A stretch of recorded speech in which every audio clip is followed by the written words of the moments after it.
Ahoj všichni, vítám vás u tohohle videa a tohle video bude s Lailou. a bude to Hol z Mončinýho svátku. a všechny ty dárky jsou od Aničky. A jdeme na to. Takže první dárek.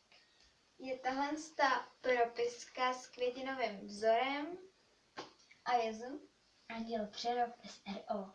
A to jsou skoro jako všechny dárky.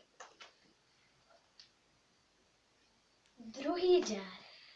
tenhle bloček nebo památník prostě a je normálně bez linek, takhle prostě. Krásně. A je z Anděl Přerov SRO. prostě všechny dárky jsou Předposlední dárek. Je tenhle ten škrábací jako obrázek a je na něm hroch. A je taky z Anděl Přerov SRO. A čtvrtý a poslední dárek. Je tohle srdíčko ručně vyráběný. A teda vyrobila jsem ho já a je se zažehlovacích korálků a kdybyste chtěli vědět, kde se kupujou, tak v různých hračkářství, dráčiku a i v IKEA. A to by bylo pro dnešní video všechno a já se s vámi loučím a Ahoj!